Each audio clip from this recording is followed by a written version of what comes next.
Timbog ang isang wanted person sa Quezon City dahil sa paglabag nito sa Republic Act 9165 o ang Comprehensive Dangerous Drugs Act of 2002. Nakigbalita dyan si Patrolman St. Mark Roland Viana.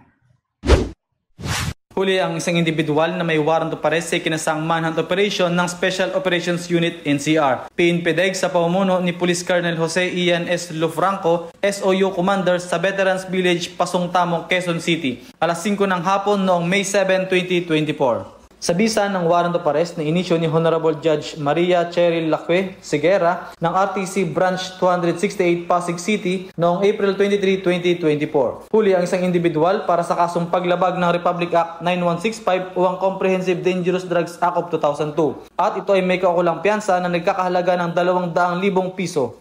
Ang naarestong suspect ay nabasahan ng kanyang mga karapatan sa wikang kanyang naintindihan. At ito'y pansamantalang nakulong sa detention facility ng Quezon City Police District Station 14 habang hinihintay ang commitment order mula sa korte.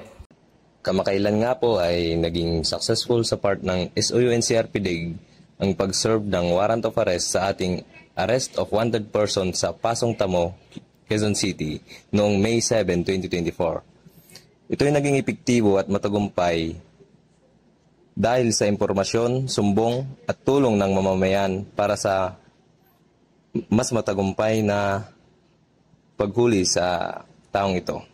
Nagiging matagumpay ang ganitong mga operasyon dahil sa determinasyon ng ating mga kapulisan sa paghuli ng mga individual na nagdudulot ng panganib sa ating lipunan. Ito ay nagbibigay ng pag-asa sa ating mamamayan at nagpapatibay sa ating paninindigan laban sa iligal na droga. Sa mga nais magsumbong, maaari kayo mag-text o tumawag sa mga numerong nasa inyong screen. Dahil dito sa Bagong Pilipinas, ang gusto ng pulis, ligtas ka.